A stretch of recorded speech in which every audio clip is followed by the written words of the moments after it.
Students, today's topic is a very easy topic. Chapter का नाम है general principles and processes of isolation of elements. सबसे पहले आप लोगों को पता होना चाहिए, अगर ये चैप्टर पढ़ रहे हो तो आपको पता होना चाहिए elements can be divided into metals, non metals and metalloids.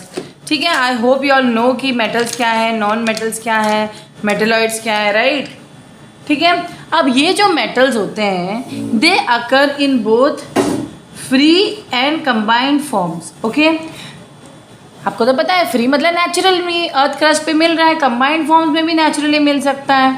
ठीक है, लेकिन इसको लैब में भी कुछ मेटल्स को और जो है हम लैब के थ्रू भी कुछ बना देते हैं. तो compounds of metals which are naturally available in earth crust can be obtain by mining. Mining तो आप लोगों को पता ही, ज्योग्राफी में पढ़ा होगा, ये चैप्टर आप लोगों ने लोअर क्लासेस में या ज्योग्राफी में पढ़ा ही होगा कि माइनिंग, उसमें ये वर्ड आया होगा. माइनिंग क्या होता है? जो एक्सट्रैक्शन ऑफ मेटल या ओर्स जो होते हैं, ओर्स को जब हम ज़मीन की खुदाई से निकालते हैं, ठीक है, और माइनिंग हम किसका करते हैं? मिनरल्स का. किसका करते हैं? मिनरल्स का. और मिनरल्स से हम मेटल निकालते हैं.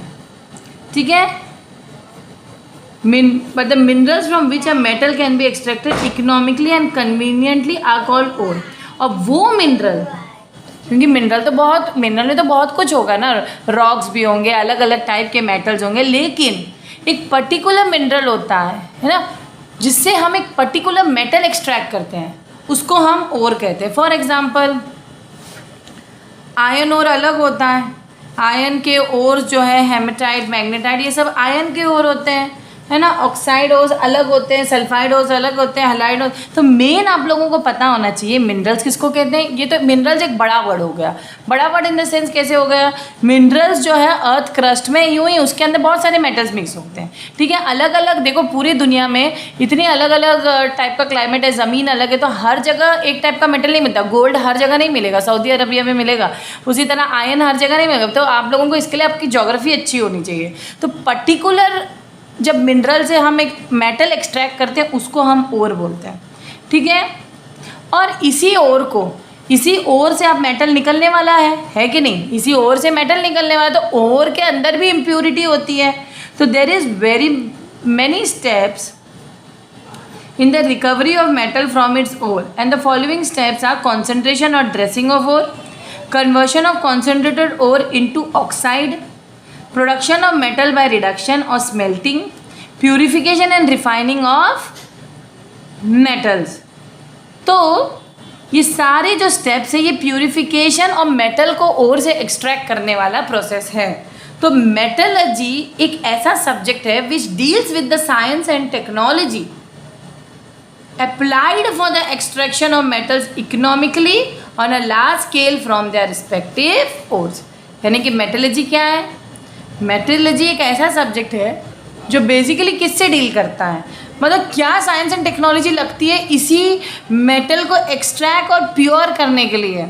ठीक है, तो और सिर्फ एक्सट्रैक्ट करना ही हमारा मेन मकसद नहीं होता है, इकोनॉमिकली एक्सट्रैक्ट करना. यानी कि बहुत सारे महंगे महंगे मशीनें लगा के एक्सट्रैक्ट कर दो, नहीं. सस्ते मशीनें कैसे और किस तरीके से सस्ते तरीके से मेटल को निकाले, ये भी बहुत ज़रूरी है. और लार्ज स्केल में थोड़ा बहुत नहीं चाहिए, हमें बहुत चाहिए, क्योंकि इसी से तो क्या होता है, इंडस्ट्रीज़ जो है इसी से तो चलती हैं.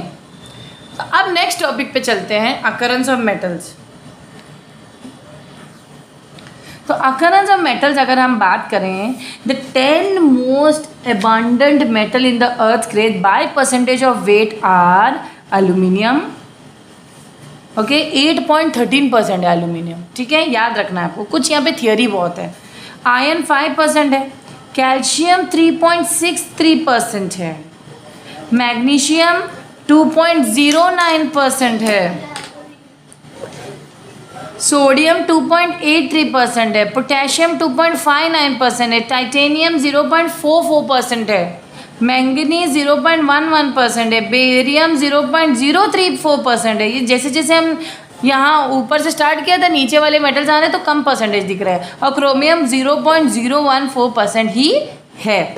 ठीक है स्टूडेंट, जो नोट्स से मैं पढ़ा रही हूँ ना वो बहुत अच्छे नोट्स है। प्लीज़ इसका देखो कितने अच्छे से टेबल फॉर्मेट दिया है कि इंपॉर्टेंट ओर्स और different types of aluminium, iron, copper and zinc. ठीक है, जिंक एक ऑक्साइड ओर से निकाला जाता है। ठीक है, तो जिंक के ओर का नाम क्या है? जिंकाइट। तो जिंक को किसने इस ओर से हमें क्या मिलने वाला है? जिंक मिलने वाला है। ठीक है, समझ में आया? और वो मिनरल होता है जिससे हम मेटल एक्सट्रैक्ट करते हैं। हेमेटाइट क्या होता है? हेमेटाइट, मैग्नेटाइट जो है ये दोनों आयन के, ये दोनों किसके हैं? ये दोनों इससे हमें क्या मिलने वाला है? आयन के ओर्स हैं। लेकिन ये क्योंकि सारे ऑक्साइड ओर्स हैं तो इसीलिए देखो ZOO ऑक्साइड हो तो एक टेबल में है, लेकिन इसका मतलब ये नहीं सारा एक ही मेटल इससे निकलने वाला। जिंक ऑक्साइड से जिंक निकलेगा, हेमेटाइट से आयरन निकलेगा, मैग्नेटाइट से आयरन निकलेगा। बॉक्साइट, और देखिए ये बॉक्साइट आप लोग नोटिस करिए Al2O3 2H2O है ना। तो यहाँ से कौन सा एलिमेंट दिख रहा है आपको? क्या निकलने वाला है? क्या एक्सट्रैक्ट होने वाला है? एल्यूमिनियम। Fe2O3.H2O इसको लिमोनाइट बोलते हैं। तो यहाँ पे देखिए 1 2 3 हेमेटाइट, मैग्नेटाइट, लिमोनाइट, ये सब क्या हैं? ये ओर्स हैं। किसके? आयन के, आयन ओर्स हैं। क्यूप्राइट और रूबी कॉपर, कॉपर का ओर है। ठीक है, लेकिन ये सारे किस कैटेगरी में होते हैं? ऑक्साइड ओर के कैटेगरी में आते हैं। किसके? ऑक्साइड ओर। सल्फाइड ओर के कैटेगरी में क्या आते हैं? Zinc blende, copper, Cu2S, CuFeS2, FeS2, Ag2S और PbS। अब इन सब में देखो SSS लगा, यानी कि सल्फाइड ओर है। ZnS से Zn निकलेगा, इसको हम जिंक ब्लेंड बोलते हैं या फेलराइड भी बोलते हैं, साइलेंट है। Cu2S से कॉपर ग्लैंस और कैल्कोलाइट निकल भी बोलते हैं, इसको कॉपर निकलेगा डेफिनेटली। लेकिन इसमें देखो दो मेटल है तो दो की चांदी, इसको हम कॉपर पायराइट और कैल्कोपायराइट भी बोलते हैं, जिसमें भी कैल्कोजेंस बोल दो या चैल्को वर्ड या कैल्को वर्ड है, मतलब इसमें डेफिनेटली कॉपर है। याद रखना, हमने हिस्ट्री में भी ये चीज़ पढ़ी है। सुनो, ये स्टूडेंट्स पढ़ी है आप लोग को। ये देखो मैं टेबल और जूम कर लेती हूँ, अच्छे से आप लोग टेबल बना लीजिए। फिर आयन पायरेट या फूल्स गोल्ड से, ऑब्वियसली ये सल्फाइड ऑफ आयन है तो आयन का ही और हुआ। Ag2S जो है सिल्वर ग्लैंस और अर्जेंटाइट भी बोलते हैं, ऑब्वियसली से Ag निकलेगा, और PbS से Pb। अब हैलाइड ओर्स बात करो तो ऑब्वियसली ये हैलोजन के ओर्स होंगे ना, इसमें फ्लोरीन, क्लोरीन, इस टाइप के हैलोजन्स होंगे। तो Na3Al में Al एलिमेंट होगा जो, या मेटल होगा जो एक्सट्रैक्ट हो सकता है। सोडियम भी एक मेटल है जो एक्सट्रैक्ट हो सकता है। AgCl इसको तो हम क्रायोलाइड बोलते हैं। AgCl को हम क्या बोलते हैं? AgCl को हम हॉर्न सिल्वर बोलते हैं। NaCl को रॉक सॉल्ट बोलते हैं। ये तो बहुत ही कॉमन है, ये सब समुद्री किनारे मिल जाता है। AgCl हॉर्न सिल्वर बोलते हैं। Ag निकलता है NaCl से, तो ये पूरा यूज़ हो जाता है। कभी कभी तो CaF2 फ्लोराइड भी यूज़ हो जाता है। KCl, MgCl2 N6H2 इस कार्नलाइट, वेरी इंपॉर्टेंट। तो इन सबको स्टूडेंट्स आप लोगों को याद करना पड़ेगा, ऐसे ही अपने आप नहीं याद होगा। ठीक है, ऑक्सो सॉल्ट ओर्स में क्या आप पढ़ोगे? सिडराइट, कैलेमाइन, अजूराइट, ठीक है, और मैलेसाइट। तो जो सिडराइट होता है FeCO3, ये ऑक्सो सॉल्ट ओर्स भी बोलते हैं इसको। ZnCO3 कैलेमाइन होता है। Copper hydroxide dot copper carbonate Cu2OH2CO3 is malachite और basic copper carbonate, we can say it as copper carbonate also. Azurite क्या होता है? Copper hydroxide dot 2 molecules of copper carbonate. ठीक है, तो यहाँ तक कि important ores of different types मैंने दिखाया for aluminium, iron, copper and zinc. अब आगे बढ़ते हैं, concentration of ores. Concentration of ores का मतलब क्या होता है? ओर्स कॉन्सेंट्रेटेड फॉर्म में रहते हैं, उसको अभी हमें हटाना है उससे कचरा अजरा। तो ओर्स आर कॉन्सेंट्रेटेड, ओके, तो उसको हम क्या करते हैं पता है? इस तरीके से इसको कॉन्सेंट्रेट कर देते हैं, मतलब वो पहले से इम्प्योर्ड होता है। तो कॉन्सेंट्रेशन ऑफ ओर्स एक ऐसा प्रोसेस है जिससे हम particularly, so the ores are concentrated by various physical and chemical method to separate out gang and other impurities from the metals। यानी कि पर्टिकुलर वर्ड impurities के लिए क्या यूज़ किया जाता है? अभी से गैंग वर्ड किसके लिए यूज़ करोगे आप लोग? किसके लिए यूज़ करोगे? गैंग वर्ड हम यूज़ करेंगे इम्प्यूरिटीज़ के लिए। किसके लिए? इसमें हम गैंग वर्ड किसके लिए यूज़ करते हैं? इम्प्यूरिटीज़ के लिए। ठीक है, याद रखना। ओके, तो ये जो गैंग है या जो भी इम्प्यूरिटीज़ है मेटल से, वो निकालने के लिए हम ओर्स को कॉन्सेंट्रेट कर देते हैं। ठीक है, उसमें कुछ भी मिक्स करके उसको कॉन्सेंट्रेट कर देते हैं। The process is called dressing और बेनिफिकेशन ऑफ ओर ऑल्सो। तो ये भी इंपॉर्टेंट पॉइंट है, ये आप लोग नोट कर दीजिए। पहला प्रोसेस है या पहला process of isolation of elements in concentration of ore, the first process is hydraulic washing। तो स्टूडेंट इसमें होता क्या है इन दिस प्रोसेस? देखो स्टूडेंट, मैं ये पढ़ा ज़रूर हूँ, इसका एक डिजिटल वीडियो ज़रूर देखना जहाँ पे एक्चुअली आप लोग नोट करोगे कि ये प्रोसेस होता कैसे है। तो इस प्रोसेस में क्रश्ड ओर जो है it is washed away by a current of water. तो जो भी ओर वो क्रश्ड फॉर्म में रहता है और उसके ऊपर इन लोग इतनी पानी इस तरीके से ना स्लोप पे ऐसे पानी ज़ोर ज़ोर से डालते हैं on a sloping table fitted with a series of corrugated bores known as Wilfy table। Okay, it is known as Wilfy table। अगर मैं विल्फी टेबल के बारे में बात करूं तो इसका एक टेबल, इसका एक्चुअल एक टेबल खुद का फॉर्मेट होता है। तो उसके ऊपर ये इस तरीके से इम्प्यूरिटीज़ को ऐसे वॉश अवे करते हैं। तो जो हल्का होगा ग्रेविटी से, जो इम्प्यूरिटीज़ हल्के होते हैं ना, वो वॉश अवे हो जाएंगे। जो भारी होगा वो वहीं पे नीचे ही रहेगा। समझ में आया? तो the table is continuously vibrating so that lighter particle, तो मेन एम क्या है, जो हल्के पार्टिकल्स है वो डाउनवर्ड मूव करें and heavier particles are left behind as barrier. तो स्टूडेंट्स इस तरीके से ये अपैरेटस होता है। इसको गौर से देखिए आप लोग। यहाँ पे जो भी क्रश्ड ओर होता है ना, यहाँ पे डाला जाता है। ठीक है, जो क्रश्ड ओर आ रहा है ये स्लोपिंग टेबल, जिसको हमने, इसका दूसरा नाम क्या है, विल्फी टेबल। क्या है? Wilfley save table, sorry, Wilfley table, WILFLEY। Okay, Wilfley table. और इसका अच्छा इमेज है, बहुत सारे, ये देखो सारे हाइड्रोलिक सेपरेशन के डायग्राम्स दिए गए हैं यहाँ पे। तो इसको अगर आप लोग गौर से देखो, ये स्लोपिंग टेबल से देखो पानी भी डाला जाता है ज़ोर से। तो क्या होगा, जो कचरा है वो उड़ जाएगा। जो कचरा, मैं इमेज बड़ा कर दूँ, जो कचरा है ना वो इस स्लोपिंग टेबल से ऐसे डाल दिया है ना, यहाँ से पानी डाला, देखो, और क्रश्ड ओर डाल दिया, क्रश्ड ओर डाल दिया, पानी डाल दिया। और ये है ये कॉरिगेटेड बोर्ड्स। देखो डायग्राम से आप लोग को पता चल रहा है ये कॉरिगेटेड बोर्ड्स है। अब ये कॉरिगेटेड बोर्ड्स है, इस तरीके से ज़ोर से पानी, मतलब और भी डाल दिया क्रश्ड ओर और पानी भी डाल दिया। जो मतलब जो स्लोपिंग टेबल से जो भारी वाला ओर होगा ना, वो क्या हो जाएगा, the table is continuously vibrating so that lighter particles move downwards and the heavier particles are left behind as barrier. तो ये देखो यहाँ पे जो लाइटर पार्टिकल वॉश अवे होके नीचे, ये देखो यहाँ पे गैंग या इम्प्यूरिटी कलेक्ट होगा, गैंग विथ वाटर, ओके, इधर कलेक्ट हो जाएगा। लेकिन जो हैवियर पार्टिकल्स है ना, इधर ही अटक जाएंगे, इसी बैरियर में। ये जो कॉरिगेटेड बैरियर्स है इसी में अटक जाएंगे। बस ईजी है कि नहीं? कॉरिगेटेड बोर्ड्स हैं उसमें अटक जाएंगे, बस जो मेटल है वो मिल जाएगा आपको। बहुत इजी होता है स्टूडेंट्स। तो आप लोगों को सिर्फ डायग्राम से ही या डिजिटल वीडियो से ही ये समझ में आएगा। मैग्नेटिक सेपरेशन पढ़ते हैं, ओके। सो जनरली जो मैग्नेटिक सेपरेशन होगा, this method is use to separate either magnetic ore from non magnetic impurities और magnetic impurities from the non magnetic ore. यानी कि जो मैग्नेटिक इम्प्यूरिटीज होती है, स्पेशली जो मैग्नेटिक नेचर के इम्प्यूरिटीज होते हैं या मैग्नेटिक नेचर का ओर होता है, वो सेपरेट हो जाता है। क्यों? मैग्नेट से वो चिपक जाएगा, इम्प्यूरिटी होगी तो चिपक। फॉर एग्जांपल, अगर मैं सिंपल एग्जांपल दे दूँ, आपने एक डिश पे आप लोग क्या कर दो, बहुत सारी मिट्टी ले लो और मिट्टी में बहुत सारे कील रख दो और उसके ऊपर ऐसे मैग्नेट रख दो, सारी कील चिपक जाएगी कि नहीं? मैग्नेट से लो, सफाई हो गई, कील बिनना भी नहीं पड़ा आपको, है कि नहीं?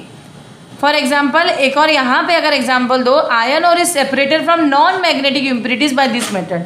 अब यहाँ पे देखिए क्रश्ड और जो भी आपको डालना है वो यहाँ से डाल दीजिए, ठीक है। ये रोलर है, रोलर से क्रश्ड और डाल दीजिए, ये घूमता रहता है। अब ये मैग्नेटिक रोलर के थ्रू ऐसे जाएगा, जो मैग्नेटिक इम्प्यूरिटीज़ होगी, ये मैग्नेटिक रोलर है ना, तो मैग्नेटिक इम्प्यूरिटीज़ यहाँ को आएगी, मैग्नेटिक इम्प्यूरिटीज़।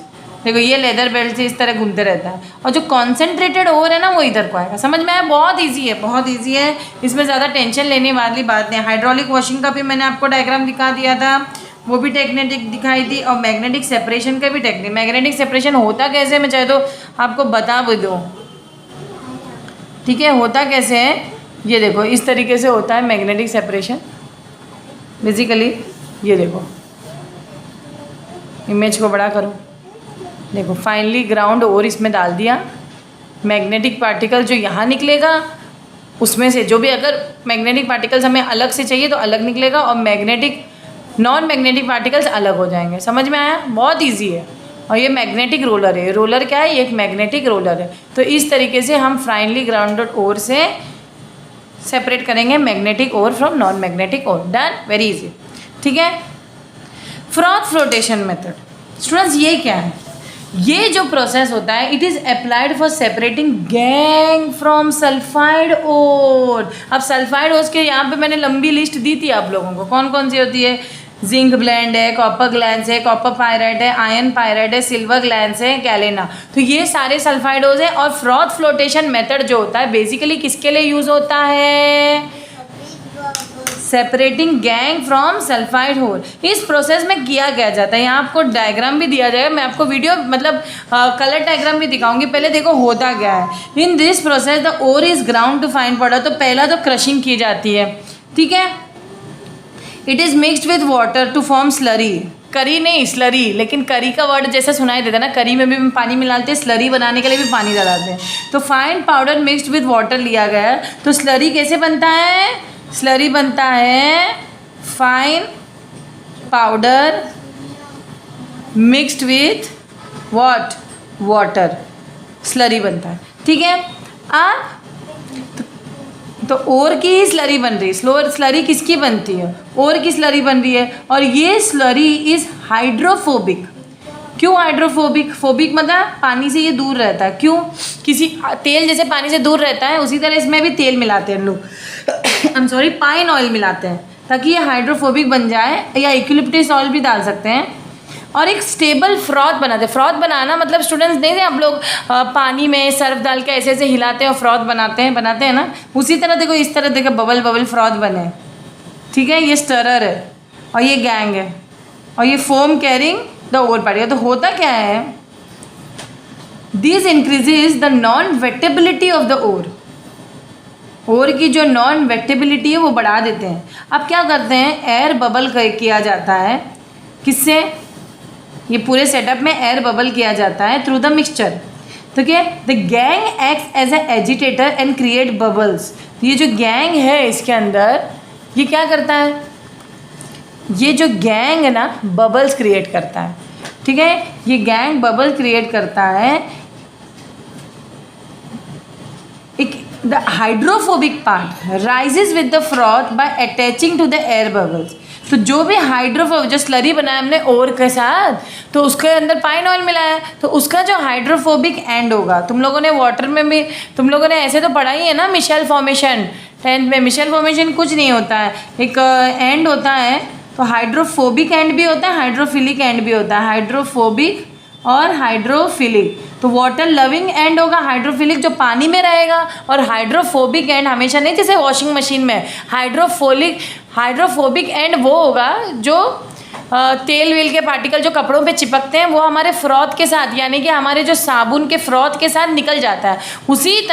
उसी तरह यहाँ पे भी जो हाइड्रोफोबिक एंड होगा उसमें जो हमारा ओर का जो पार्टिकल्स होगा वो निकल जाएगा, ठीक है। और हाइड्रोफिलिक एंड नीचे ही रहेगा, ठीक है। The gangue acts as agitator and creates the bubble. The hydrophobic part rises with the froth and what happens, by attaching to the air bubble, the oil reduces surface tension of water and helps to produce a stable froth. Froth stabilizers like aniline or cresol are added to stabilize the froth. ये question आ सकता है. Sodium ethyl xanthate is added as a collector of sulfide ore. तो और क्या डाला जाता है, sodium ethyl जैंथेट कहते हैं, इसमें ऐड किया जाता है ताकि फ्रॉथ को हम जो मतलब जो कलेक्टर है ऑफ सल्फाइड ओर को वो सोडियम इथाइल जैंथेट है। It makes the ore water repellent and pass on into the froth. तो फाइनली वो वाटर रिपेलेंट बनाते हैं। उसको क्यों वाटर रिपेलेंट करना, हमें जो फ्रॉथ में किसको मिक्स करना है भाई, जो हाइड्रोफोबिक जो हमारा मेटल ओर है उसको मिक्स करना है। इसीलिए सोडियम इथाइल जेंटेट भी हम ऐड कर देते हैं इसी के अंदर, ताकि वो कलेक्टर ऑफ सल्फाइड ओर के जैसे काम करता है, वो ओर को और अपने से अटैच करता है, मतलब जो ओर वो को और वाटर रिपेलेंट मतलब वाटर से दूर भगाता है। तुम ये क्वेश्चन पूछ सकते हैं कि सोडियम इथाइल जेंटेट क्यों यूज़ किया जाता है, समझ में आया?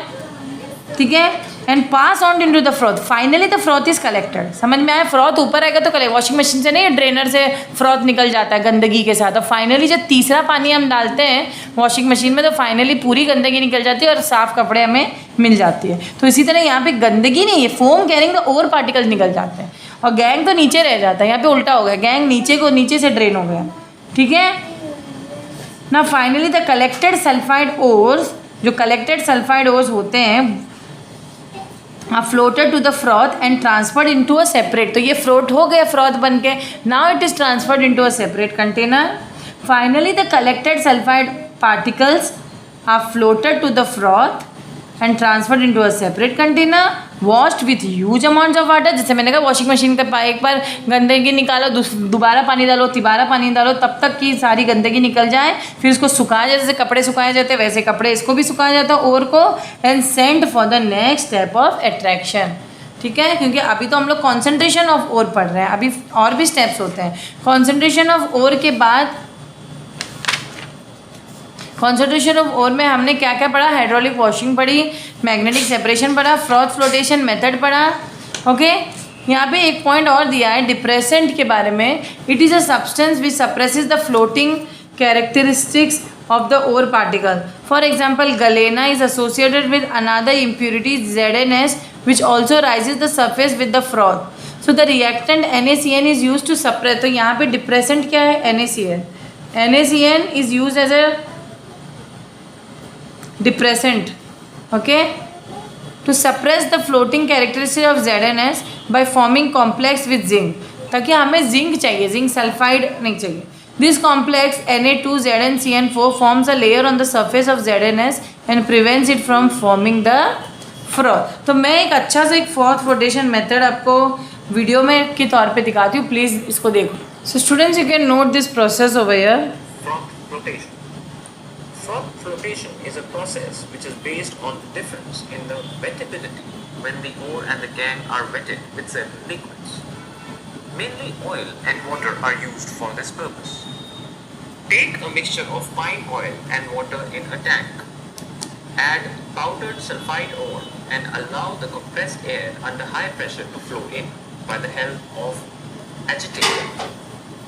This results in formation of froth. On rotating the agitator several times, the froth containing the ore rises up, whereas the impurities settle down at the bottom of the tank. These impurities. So froth rises up and the impurities settle down and that is removed as gangue. And जो froth ऊपर निकला है उसके अंदर जो हमारा जो ओर है वो हम अलग से कलेक्ट करेंगे। ठीक है, These are removed into a separate container through an outlet at the bottom of the tank. The froth is moved to a settling tank where the pure ore sinks and the concentrated ore is ready for further processing.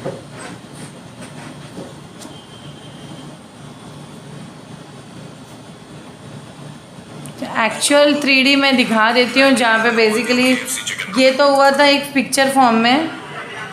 अब यहाँ पे देखो mineral salt filter होता है, basically हो कैसे रहा है इन लोग बता रहे हैं। ये सब प्रोसेसेस होते हैं स्टूडेंट्स जो एक्चुअली हो रहे हैं मेटल के एक्सट्रैक्शन के लिए, ऐसे ही नहीं होते। देखो किस तरह मेटल निकाल रहे हैं, ऊपर से फ्रॉथ बन के निकल रहा है मेटल, है ना, मेटल। और इसको और फर्दर इम्प्यूरिटी के लिए भेजा जाता है, ऐसी बात नहीं है तो, लेकिन प्रोसेस देखो कैसे निकाल रहे हैं। ठीक है,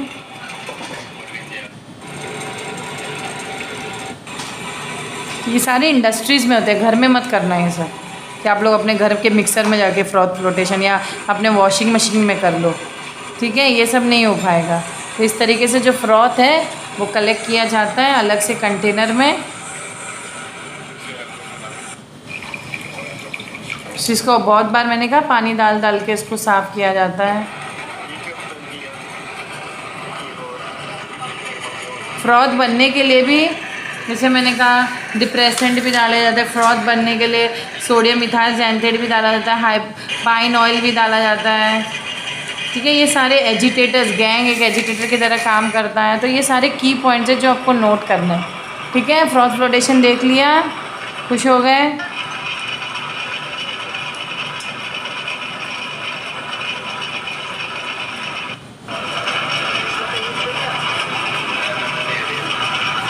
किस तरह देखो डिफरेंट सॉल्यूशंस डालते हैं हम लोग।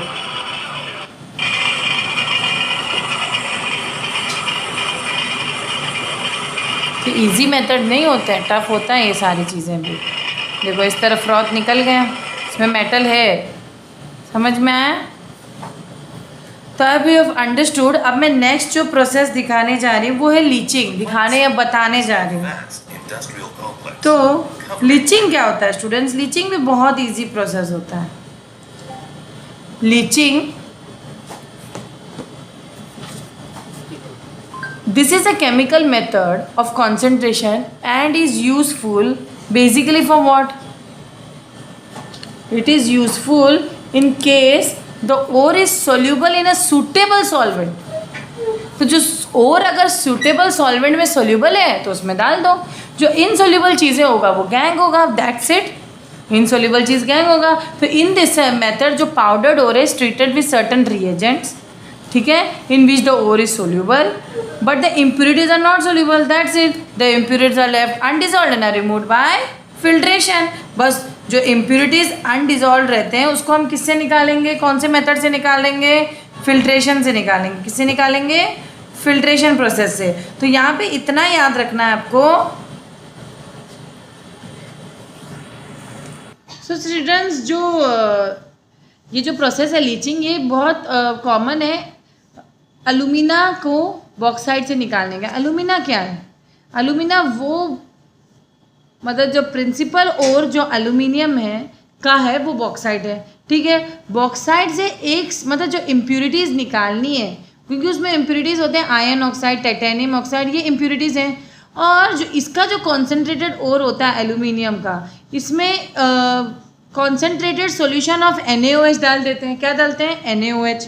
क्या डालते हैं? अगेन मैंने कहा कोई तो रिएजेंट डालते हैं जिसमें जो एल्यूमिनियम है वो तो डिज़ोल्व हो जाएगा, लेकिन जो नहीं डिज़ोल्व होगा, क्योंकि NaOH एक अल्कली है और एक पर्टिकुलर टेम्परेचर में और प्रेशर में Al2O3 dissolve in the alkali to form soluble sodium aluminate. तो ये क्या बना?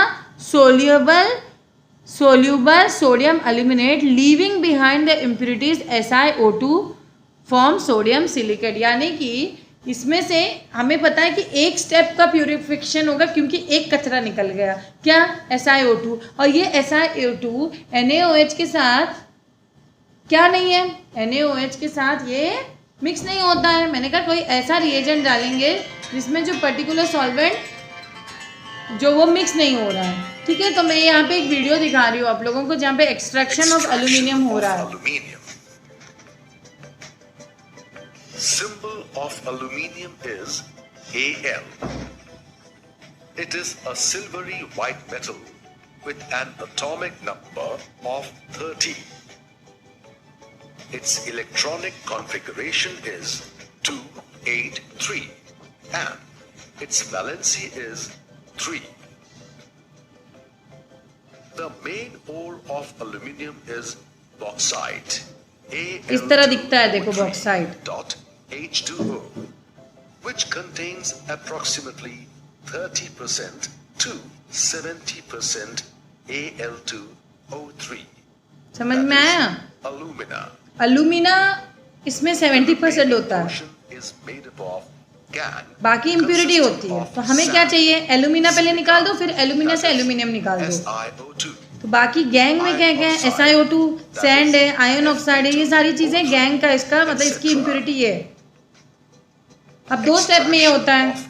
पहला है concentration of ore, okay, conversion of bauxite into alumina by Bayer's process. तो ये आप लोग ने 10 में भी पढ़ा है। Conversion of bauxite into alumina by Byers process. या Bayer's process, Bayer's process. Next है electrolytic reduction of pure alumina to get aluminium. Of pure alumina to get aluminium. Step 1.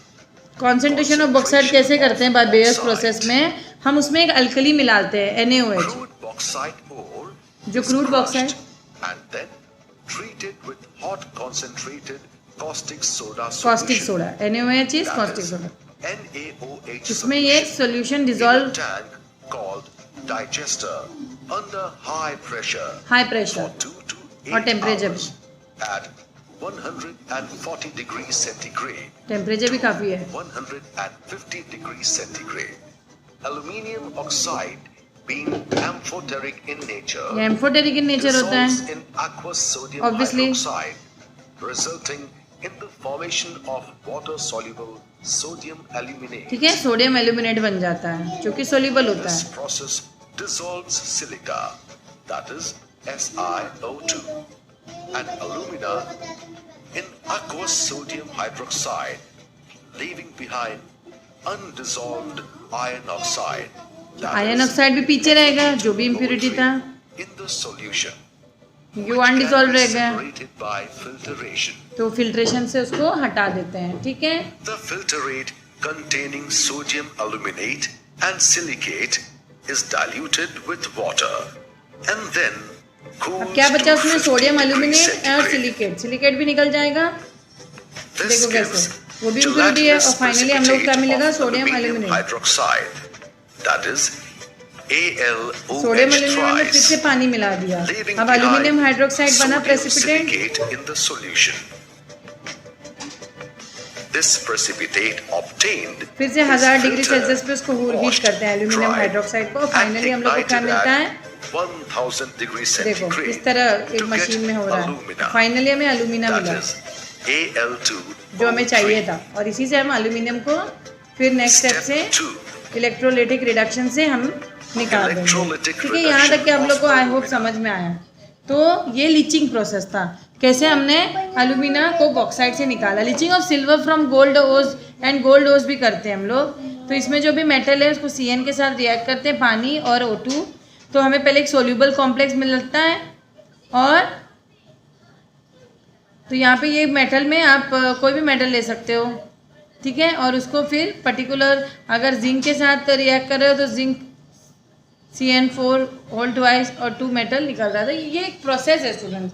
तो इस लोग आप लोगों को लीचिंग में इतना ही याद रखना है कि ये केमिकल मेथड है कॉन्सेंट्रेशन का, और ये तभी यूज़ होगा अगर जो ओर हम ले रहे हैं इज़ अ सूटेबल सॉल्वेंट, मतलब जो भी रिएजेंट आ रहा है इसमें सॉल्यूबल हो जाए। ठीक है, अब नेक्स्ट स्टेप है extraction of crude metal from concentrated ore. ठीक है, the process of obtaining the metal from the concentrated ore is called extraction. Extraction का मतलब होता है, अब तो तुमने कॉन्सेंट्रेट तो कर दिया, अब तुम्हें क्या करना है? मेटल को निकालना है उस कॉन्सेंट्रेटेड ओर से। तो दिस इन्वॉल्व 2 स्टेप। पहला है conversion to oxide, then reduction of metal oxide to metal. तो पहले हम उसको ऑक्साइड में कन्वर्ट करेंगे और रिडक्शन करेंगे। ऑब्वियसली अगर कोई भी ऑक्साइड है, रिडक्शन मतलब रिमूवल ऑफ ऑक्सीजन। जैसे ही ऑक्सीजन निकल जाएगा पतली गली से, कॉपर बच जाएगा। उसी तरह कोई भी मेटल का ऑक्साइड होगा, फिर पहले तो उसको कन्वर्ट करो। जो भी मेटल जो कॉन्सेंट्रेटेड ओर है, तो process of obtaining metal from the concentrated ore में फर्स्ट स्टेप क्या है? हम उसको ऑक्साइड में कन्वर्ट करें। क्यों कर रहे हैं? रीज़न है कि जब हम उसका ऑक्सीडेशन करेंगे, रिडक्शन करेंगे, तो ऑक्सीजन खुद ब खुद निकल जाएगा और प्योर मेटल हमें मिल जाएगा। तो सबसे पहला स्टेप आओ चलो करते हैं कन्वर्शन टू ऑक्साइड। तो concentrated ore is converted into corresponding oxide by 2 method. उसमें भी 2 मेथड है। पहला है कैल्सिनेशन, दूसरा है roasting. Very important, calcination and roasting 2 step है उसके।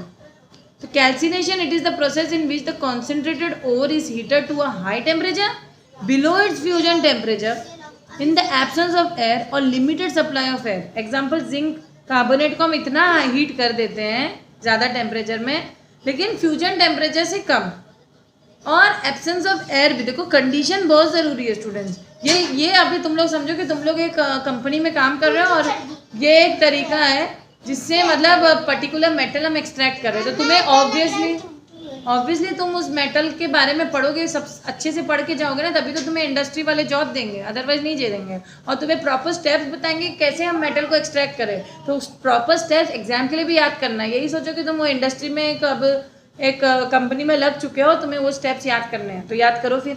तो एब्सेंस ऑफ एयर और लिमिटेड सप्लाई ऑफ एयर में तुम्हें कॉन्सेंट्रेटर और को हीट करना है बिलो इट्स फ्यूजन टेम्परेचर। उसके बाद वॉलेटाइल इम्प्यूरिटीज़, लाइक पहले स्टेप में क्या क्या इम्प्यूरिटीज़ निकलेंगे, वॉलेटाइल जो उड़ने वाले, वॉलेटाइल मतलब उड़ने वाली impurities like S S and are converted into elemental vapour, very important. ठीक है, अब कैल्सिनेशन तो हो गया मैम, कैल्सिनेशन तो हो गया, रोस्टिंग करना है अब इसको और रोस्ट करना है। यानी कि इस प्रोसेस में जो concentrated heated to high temperature just below its fusion temperature in the presence of excess of air, ये भी वही है। तो तुम्हें यहाँ पे बस रोस्टिंग में इतना याद करना है, यहाँ पे डायरेक्टली ऐड कर रहे हैं, यहाँ पे in the presence of excess air, यहाँ पे in the absence of air था इसलिए ऑक्सीजन नहीं ऐड करें, यहाँ पे in the presence of air का लिया जा रहा है इसलिए हम ऑक्सीजन ऐड कर रहे हैं। ठीक है, ऑक्सीजन ऐड करना है। समझ में आया स्टूडेंट्स? क्या समझ में आया? मैम ने क्या बताया? मैंने ये बताया कि extraction of metal from the concentrated ore, basically हम पहले उसको कैसे निकालते हैं, कन्वर्शन टू ऑक्साइड करते हैं, फिर उसको रिडक्शन करते हैं। रिडक्शन करने का मतलब क्या होता है? रिडक्शन करने का मतलब होता है कि हम उसमें से ऑक्सीजन को हटाएं और प्योर मेटल हमें मिल जाता है, समझे? ये होने वाला है। तो कैल्सिनेशन और रोस्टिंग ये दो मेजर स्टेप्स है जिससे हम ये चीज़ कर सकते हैं। ठीक है, गुड। रोस्टिंग में बस ऑक्सीजन लेना है और कैल्सिनेशन में ऑक्सीजन नहीं लेना है, हीट करना है और उसके बाद उसको लिमिटेड सप्लाई ऑफ एयर देना है। इसमें आपको हीट करना है high temperature in the presence of excess air. तो यहाँ पे होता क्या, देखो zinc carbon convert to zinc oxide और कार्बन डाइऑक्साइड उड़ जाता है, कार्बन डाइऑक्साइड जो भी मतलब वेपर में उड़ जाएगा, पानी भी चला जाएगा, Al2O3 बचा AlOH से। यहाँ पे देखो ZnS से O2 ऐड करो तो ZnO बनेगा, मतलब ऑक्साइड बना। यहाँ पे ऑक्साइड में पहले हम कन्वर्ट करेंगे, फिर ऑक्साइड में कन्वर्ट करके इसका रिडक्शन कर देंगे। ठीक है, तो अब क्या मेटल ऑक्साइड टू मेटल कैसे करने के, रिडक्शन और इलेक्ट्रोनेशन भी बोलते हैं। तो यहाँ पे रिडक्शन करो या इलेक्ट्रोनेशन, दो प्रोसेस है। The process of extraction of metal by reduction of it oxide with suitable reducing agent is called thermal reduction of pyrometallurgy. ये डेफिनेशन स्टूडेंट्स नोट कर लेना, बहुत इंपॉर्टेंट है। What is pyrometallurgy? यानी कि जो भी ऑक्साइड ऑफ ओर मिला है हमें उसको एक सूटेबल रिड्यूसिंग एजेंट ज़रूरी है, HI है या कोई भी ले लो, H ले लो, is called thermal reduction of pyrometallurgy. ठीक है, very important. The choice of reducing agent and the optimum temperature for reduction is based upon the thermodynamic principles. ठीक है, ये चैप्टर आना चाहिए अगर ये आपको समझना है। तो प्रोसेस ऑफ रिडक्शन में इन्वॉल्व वेरियस रिड्यूसिंग एजेंट। मैंने कहा बहुत सारे रिड्यूसिंग एजेंट्स की यहाँ पे लिस्ट भी दी है, आप लोग रिड्यूसिंग एजेंट्स की लिस्ट दी है। जैसे कि आप इसमें, जैसे मैंने कहा हाइड्रोजन ले लो, सोडियम ले लो, एल्यूमिनियम ले लो, है ना, ये सब रिड्यूसिंग एजेंट्स हैं। ओके, सेल्फ रिडक्शन और ऑटो रिडक्शन भी कर सकते हैं। In the metallurgy of PB and CU auto reduction होता है, वो भी मैं बताऊंगी। So the process of extraction of metal by heating the metal oxide with carbon, carbon भी एक रिड्यूसिंग एजेंट है, in the form of charcoal कोकर का is called smelting. Very important. क्या है स्मेल्टिंग? क्या है, व्हाट इज स्मेल्टिंग? डेफिनेशन आता है आप लोगों को। स्मेल्टिंग में याद रखना आपको, जो भी मेटल ऑक्साइड को है ना, पहले कार्बन के साथ चारकोल या कार्बन मोनोऑक्साइड, मतलब कार्बन होना चाहिए उसमें, हीट करो तो वो Fe और CO2 मतलब कार्बन डाइऑक्साइड गैस या कोई तो गैस, मतलब कार्बन का गैस निकल जाएगा, निकल गया और मेटल मिल जाएगा। तो द रिडक्शन में भी carried out by using metal. For example Cr2O3 ले लो, मेटल ले लो, और रिडक्शन कैसे होगा? बिकॉज Cr2O3 में Al जाके, आपको रिएक्टिविटी सीरीज मालूम है ना, aluminium is more reactive than Cr, तो उसको उसके ऊपर डिस्प्लेस कर लो और Cr बाहर हो जाएगा। इसी तरह आपको प्योर मेटल मिल जाएगा। ठीक है, एक और यहाँ पे डेफिनेशन दिया है फ्लक्स का, वेरी इंपॉर्टेंट स्टूडेंट। ये छोटा छोटा लिखा है, लेकिन आप लोग बड़ा बड़ा लिख के इसको अच्छी तरीके से पढ़ो, वरना आप लोगों को समझ में कुछ भी नहीं आएगा, समझे? Flux is a substance that chemically combines with impurity और गैंग प्रेजेंट इन द कैल्साइंड और रोस्टेड ओर। तो जो भी रोस्टेड ओर, अभी हमने रोस्टिंग कर चुके हैं, हमने कैल्सिनेशन कर दिया, हमने स्मेल्टिंग कर दिया, तो ये जो कैल्सिनेशन या रोस्टेड ओर के साथ हमें कोई केमिकल मिक्स करना चाहिए जो इसके साथ फ्यूज़ हो जाए, मतलब मिक्स हो जाए। ओके, तो जब ये हो जाता है ना, to form a fusible material. तब ये जब ये मिक्स हो जाता है ना, वो फ्यूजिबल मटेरियल को हम स्लैग कहते हैं। क्या कहते हैं? स्लैग। तो एक और टर्म आया, देखो, गैंग, स्लैग, फ्लक्स, ये सब याद रखना है। Being lighter than the molten metal it floats over it and is remove from the upper exit. तो हम फ्लक्स बनाने के लिए, तो फ्लक्स में भी आइदर एसिडिक और बेसिक। फ्लक्स बनाने के लिए, फ्लक्स वो सब्सटेंस होता है जिसमें हम पहले जो इम्प्यूरिटी है उसके साथ रोस्टेड ओर को मिक्स करते, कैल्साइड या रोस्टेड ओर को मिक्स कर देते हैं, तो वो केमिकली कंबाइन हो जाता है और फ्लक्स बनाता है। और वो जो रोस्टेड ओर जो फ्यूजिबल मटेरियल बनाता है उसको हम स्लैग भी बोलते हैं। ठीक है, फ्लक्स में भी आइदर एसिडिक और basic. The choice of flux depends upon the nature of impurities present in the ore. For example, जैसे कि बेसिक इम्प्यूरिटी है तो एसिडिक फ्लक्स डालो, तो एसिडिक फ्लक्स मिक्स करोगे तो वो ऊपर ऊपर तैरेगा और निकल जाएगा। अगर एसिडिक इम्प्यूरिटी है तो बेसिक फ्लक्स डालो। समझ में आया? तो जब वो मिक्स हो जाता है, जो भी हमारी इम्प्यूरिटी है जिसमें हमारा मेटल है और जो फ्लक्स हमें ऐड करना है, जब हम फ्लक्स उसमें ऐड करते हैं ना तो स्लैग बनता है। तो स्लैग बनता है, यानी कि स्लैग कब बनता है? जब कोई फ्लक्स, चाहे एसिडिक फ्लक्स या बेसिक फ्लक्स, हम बेसिक इम्प्यूरिटी या एसिडिक इम्प्यूरिटी से हम मिक्स करते हैं तो स्लैग बनता है। ठीक है, स्लैग में अब ये जो स्लैग जो फ्लक्स होगा either acidic, the choice of flux depends upon the nature of impurity. ठीक है, और वो लाइटर होता है, स्लैग जो है वो लाइटर होता है मोल्टन मेटल से, और वो फ्लोट हो जाता है, उसको फिर हम निकाल देते हैं। ठीक है, आई होप यहाँ तक आप लोगों को समझ में आया होगा। आगे बढ़ते हैं, थर्मोडाइनिक प्रिंसिपल्स ऑफ मेटलर्जी। तो स्टूडेंट्स यहाँ तक को आप लोगों को क्या क्या समझ में आया? इजीली आप लोग को समझ में आया कि नहीं? क्या क्या समझ में आया? कॉन्सेंट्रेशन ऑफ ओर में हमने 4 स्टेप पढ़े थे।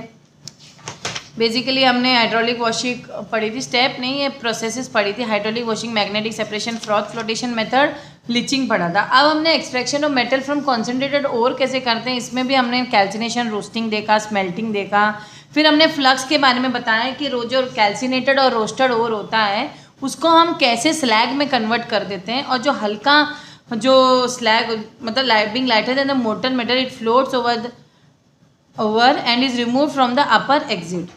तो ये सारे प्रोसेस आपको डीपली समझना चाहिए। नेक्स्ट है thermodynamic principles of metallurgy. The extraction of metals from the oxide by using a particular reducing agent. इतने सारे रेड्यूसिंग एजेंट अभी तो मैंने आप लोगों को बताए थे, बहुत सारे रेड्यूसिंग एजेंट। तो पर्टिकुलर रेड्यूसिंग एजेंट लेना है, can be predicted by using some basic concepts of thermodynamics which help in deciding the temperature and other choice of reducing agents in the reduction process. जैसे we know that for a spontaneous reaction the Gibbs energy chain delta G must be negative. ये आपको पता होना चाहिए, ठीक है, कि delta G जो होता है द गिब्स एनर्जी चेंज, जिसको हम डेल्टा G कहते हैं, ये नेगेटिव होना चाहिए, ठीक है। Where delta H is the enthalpy change, okay, T is the absolute temperature and delta S is the change in entropy during the reaction, ठीक है। ये तीनों टर्म्स को अच्छे से समझो। तो स्टूडेंट जो एंट्रोपी वाला कॉन्सेप्ट है, जैसे ये यूनिवर्स भी एक एंट्रोपी, मतलब सबका डिसऑर्डर्डनेस हम कह सकते हैं कि एक टाइम आएगा कि हम सबकी एनर्जी खत्म हो जाएगी, और इंसान लो, मशीन लो, एक टाइम आएगा उसका भी वेयर एंड टेयर ऑफ होता है। तो ये सारे कॉन्सेप्ट है ना थर्मोडायनेमिक्स में आप लोग डीपली पढ़ोगे। तो यहाँ पर तो बस आप लोग इतना ही याद रखना कि डेल्टा G जो होता है उसका RT log K होगा। ये कॉन्सेप्ट आप लोग थर्मोडायनेमिक्स में पढ़ोगे, चाहे फिजिक्स हो चाहे केमिस्ट्री में, दोनों में आप लोगों को थर्मोडायनेमिक्स चैप्टर है, तो उसी में आप लोग पढ़ेंगे। बस यहाँ पे इतना समझना है कि थर्मोडायनेमिक प्रिंसिपल ऑफ मेटलर्जी में यूज़ कैसे करना है। एक है एलिगम डायग्राम जो रिप्रेजेंट करता है various Gibbs energy with temperature of formation of oxide per mole of oxygen consume, ठीक है। Similar diagrams can be given for sulphides, halides etcetera. The diagram shows the following important. The graph for the metal to metal oxide goes as the delta G increases with increase of temperature. तो जैसे जैसे temperature बढ़ता है, graph of metal oxide goes on upwards. I am teaching real. All the delta G changes follow straight line unless the material melt or vaporize। तो ये क्यों की terms है, उसी की टर्म्स के हिसाब से ये डायग्राम या ग्राफ दिया गया है। इस ग्राफ की डिटेलिंग आपको सर बताएंगे ग्राफ कैसे प्लॉट करना है या क्या करना है, लेकिन यहाँ पे की पॉइंट्स है, ये आप लोग नोट कर लो। The value of delta R तो the value of delta R G naught for the oxides such as SgO, Ag2O become positive at higher temperature and these oxides get decomposed at higher temperature.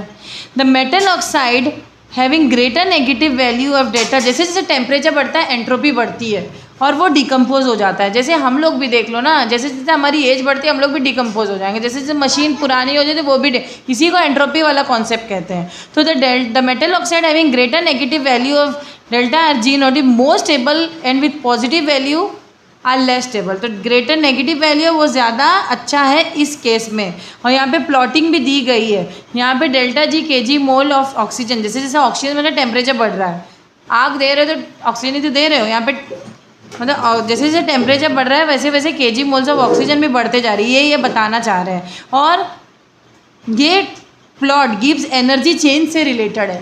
तो gives energy change thermodynamics में आप लोग पढ़ोगे, versus temperature plots for formation of some metal oxide, इसको हम Ellingham diagram भी बोलते हैं। ठीक है, metal oxide placed in the higher in the diagram can be reduce by substance lying below. Obviously ना, जो सबसे नीचे हो गए वो हायर वाले को ये मेटल रिएक्टिविटी सीरीज में आप लोगों ने पढ़ाई है। For example Al2O3 ZnO FeO can be reduce by Mg but Fe cannot reduce this oxide obviously, क्योंकि Fe इसके नीचे है। If the difference between delta R G naught for two oxides is large in the substance lying below in the diagram is easier. Thus, Al reduces ZnO, Fe, Cu2, Cu2O more readily than Zn reduces FeO and Cu2O. Reduction process also depends upon temperature. Al cannot reduce MgO, but after point A in the curve. तो ये curve में देखोगे तो curve में एक point A के बाद यहाँ पे Al reduce MgO because the line for MgO become about the line for Al2O। तो ये देखो स्टूडेंट, इसके लिए आपको पहले गिव्स एनर्जी का कॉन्सेप्ट पढ़ना पड़ेगा, याद रखना पड़ेगा कि greater the stability of metal oxide more is the tendency of the metal to undergo oxidation. Oxidation हो रहा है यहाँ सबका क्या हो रहा है, ऑक्सीडेशन हो रहा है। ये सुनो, ऑक्सीडेशन होके ही तो वो मेटल ऑक्साइड में कन्वर्ट हो रहा है, मेटल ऑक्साइड से फिर रिडक्शन हो रहा है, रिडक्शन करके हम ऑक्साइड को हटा के प्योर मेटल हमें मिल रहा है। ये हमारा मेन कॉन्सेप्ट क्या है कि कैसे हमें प्योर मेटल मिल रहा है। और ये सब तो क्या है कि एलिंगहैम डायग्राम गिव्स एनर्जी को कैसे यूटिलाइज कर रहा है, ये हम कॉन्सेप्ट को बता रहे हैं। ठीक है, तो टेंडेंसी कैसे डिक्रीज करता है, Mg Al Fe Cu Ag Ag सबसे ज़्यादा greater the stability of metal oxide. तो Mg के ऑक्साइड ज़्यादा स्टेबल होते हैं कंपेयर टू Ag के ऑक्साइड। ठीक है, तो वो मेटल ज़्यादा अच्छे से ऑक्सीडेशन अंडरगो करते हैं देन जो मेटल के ऑक्साइड स्टेबल नहीं होते। समझे, there is a point in a curve below which delta G is negative so that MXO is stable. मैंने कहा जब भी वैल्यू डेल्टा जी की नेगेटिव होगी वो स्टेबल होगा, और अबाव MXO क्या होगा, डिकम्पोज ऑन इट्स ओन। ठीक है, बहुत हाई टेम्परेचर तक अपने आप भी वो डिकम्पोज कर देता है। तो स्टूडेंट्स यहाँ तक कि कुछ कुछ पॉइंट्स आप लोग को डेफिनेटली समझ में आया होगा। इसके लिमिटेशन भी है, the graph does not tell about the rate of the reduction process. Reduction कैसे हुआ ये तो उन्होंने कुछ नहीं बताया। और क्या नहीं बताया कि it is assume that reactants and products are in equilibrium which is often not true because they may be a solid also. ठीक है, in the reduction of metal oxide to get pure metal the reducing agent is selected in such a way that the sum of delta R G naught accompanying the reaction should be negative. In case of carbon reacting with oxygen, two reactions may take place. Carbon plus oxygen gives carbon dioxide and carbon plus oxygen gives carbon monoxide. Balance करने में half लगता है. So in the first reaction, delta G hardly changes with temperature as the volume of oxygen is equal to that of carbon dioxide. And delta S is very small, so that its graph is almost horizontal. But in second case, the volume of CO produces just twice of the oxygen. तो ये सारी चीज़ें हमें क्या बता रहा है कि यहाँ पे कुछ तो कुछ फॉल्ट हो रहा है. तो delta S is positive and delta G goes on increasing. Okay, negative ST increases, hence its slope moves towards downward.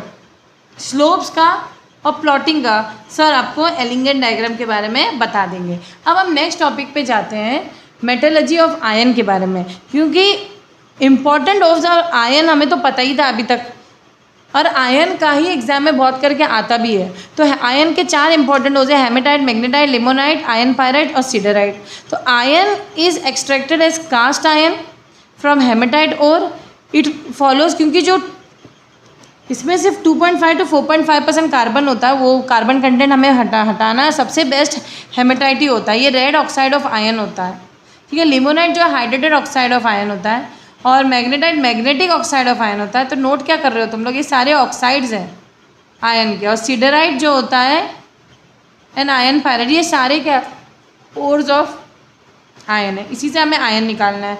तो पहला स्टेप इन्हें कॉन्सेंट्रेशन होता है, एज यू ऑल नो। जो ओर है हमें क्रश करना होता है और ग्रेविटी सेपरेशन से वॉश अवे कर देते हैं हम लाइटर इम्प्यूरिटीज़। चलो अगर आपने मेरे लास्ट लेक्चर्स नहीं देखे तो पहले वो देख लो, ठीक है। कैल्सिनेशन आप लोगों को पता है, जो भी कॉन्सेंट्रेटेड हो उसको बहुत स्ट्रांगली हीट करो इन द एब्सेंस या लिमिटेड सप्लाई ऑफ एयर, ठीक है। तो ये एक फर्नेस में ये सब किया जाता है, ऐसे ही नहीं कि घर के भगोने में कर दिया। तो मॉइस्चर इज रिमूव, इससे क्या होता है, कैल्सिनेशन करने से जितना भी हम उसको हीट करें तो मॉइस्चर निकल जाता है। तो impurities of sulphur, phosphorus and arsenic are removed in the form of volatile oxide. तो जो भी मतलब वॉलेटाइल ऑक्साइड्स है, वॉलेटाइल इम्प्यूरिटीज इससे निकल जाते हैं।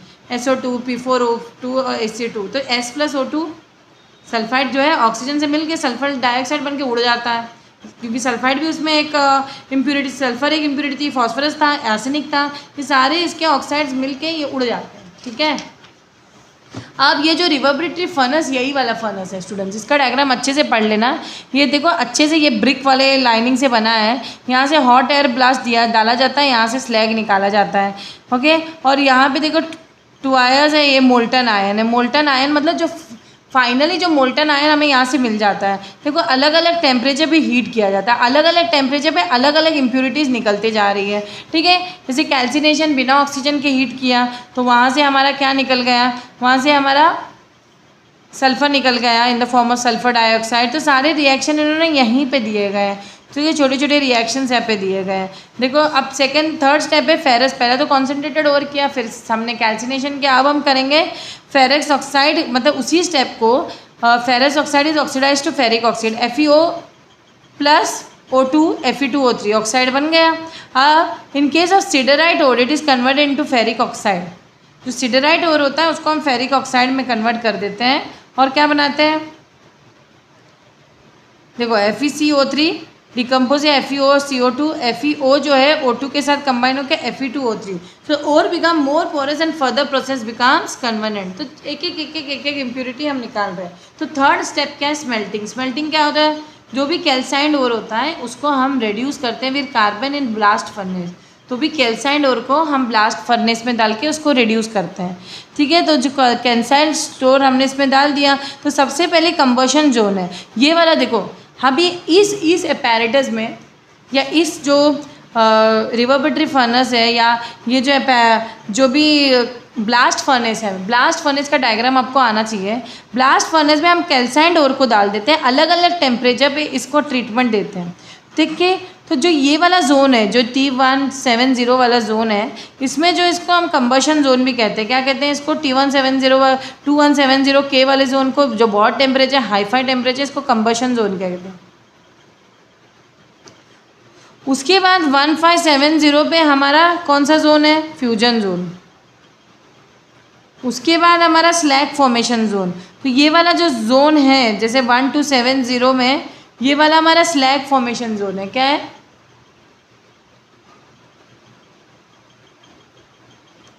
ठीक है, समझ में आया। उसके बाद रिडक्शन जोन है हमारे।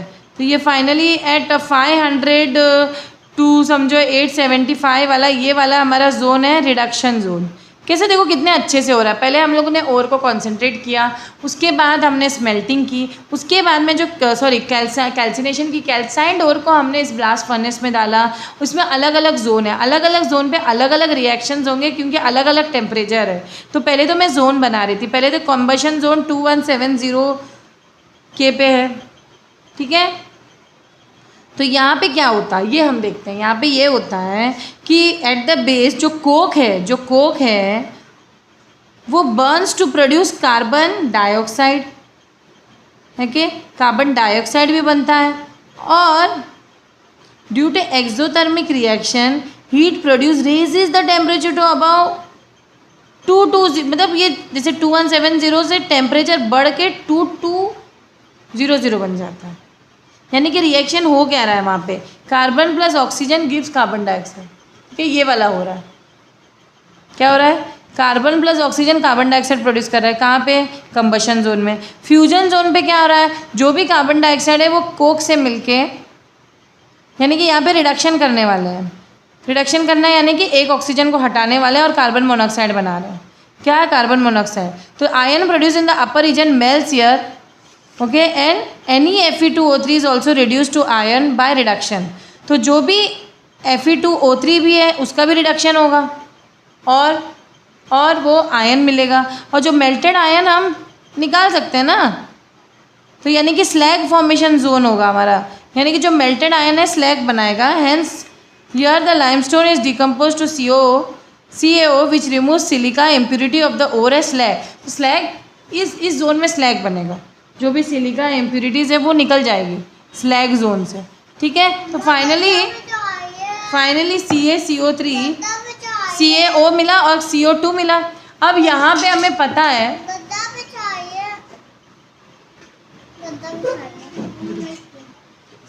तो यह limestone is decompose to calcium oxide and what is happening which remove silica impurity of the ore as slag. Silica की इम्प्योरिटीज निकल गई, ये देखो स्लैग बना हमारा। फाइनली रिडक्शन जोन है। यहाँ पे क्या होने वाला है, temperature near the top of the furnace is of the order of 875 K, ठीक है। ये वाले पार्ट पे देखो 875 K है, फिर 700 K। तो जो 875 K पे हमारा रिडक्शन जोन है, तो जितने भी हमारे ऑक्साइड्स होंगे वो रिड्यूसिंग एजेंट CO लगा दो, सब में कार्बन वाला कुछ भी ऑक्साइड लगा दो, तो ये इसको रिड्यूस करेगा, ऑक्सीजन हटाएगा इससे, और सबसे ऑक्सीजन हटाओ तो क्या बना, Fe मिला। तो ये सबसे हमें तुम रिडक्शन कर दो, ऑक्सीजन के मॉलिक्यूल्स हटने की कोशिश करो, और फाइनली जो रिएक्शन होगा, जैसे Fe2O3 plus CO gives Fe3O4 CO2, यानी कि the temperature near the top of the order is the iron oxides are reduced to CO। The iron oxides are reduced by CO to iron. Finally वो iron को iron में उसको reduce कर दें। तो जो spongy iron produce moves down slowly and melts in the fusion.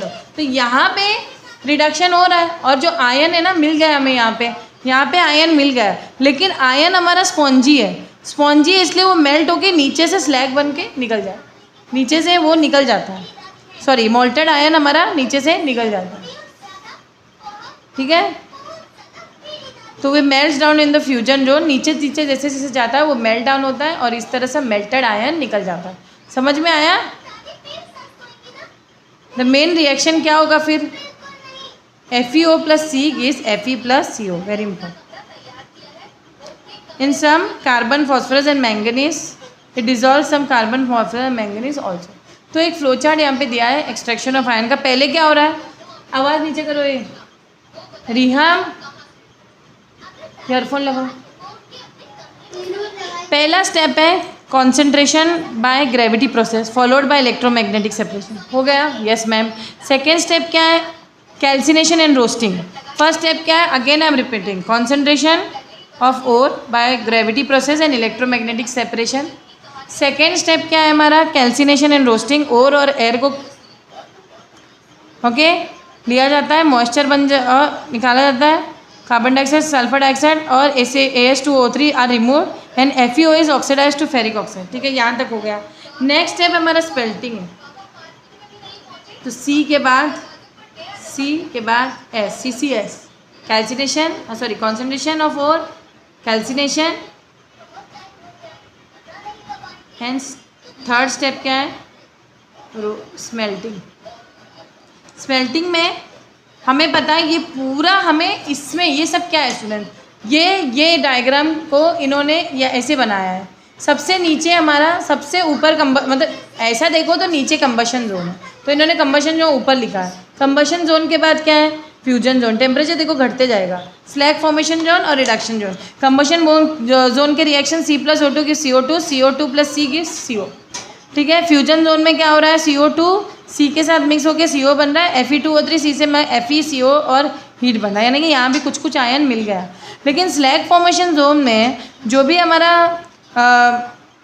Calcium carbonate है या जो लाइमस्टोन है, कैल्शियम ऑक्साइड है, वो मतलब ये सिलिका को निकालने में हेल्प करेगा ना, तो इसलिए कैल्शियम कार्बोनेट कैल्शियम ऑक्साइड और कार्बन डाइऑक्साइड में कन्वर्ट हुआ और ये कैल्शियम ऑक्साइड फाइनली जो हमारा SiO2 के साथ रिएक्ट करके यानी कि हमारे सिलिका को निकालने में हेल्प कर रहा है। तो हमारा जो स्लैग बना है वो हमारा स्लैग ये हमारा इम्प्यूरिटी है जो हटना चाहिए, तो इम्प्यूरिटी हट जाएगी और फाइनली जितना भी हमारे ऑक्साइड्स हैं उसको हम रिड्यूस करेंगे कार्बन मोनोऑक्साइड के हेल्प से और फाइनली हमें आयरन मिल जाएगा। यानी कि जो भी रिड्यूस हुआ है FeO फिर से C के साथ जॉइंट होके फाइनली हमें जो Fe मिल रहा है मोल्टन स्टेट में, क्योंकि वो ऊपर से नीचे आ जाता है ना इस जोन में, रिडक्शन जोन से Fe नीचे आ गया तो इस जोन में मेल्ट हो गया, इस जोन में मेल्ट होके मोल्टन आयरन बाहर निकल आ गया।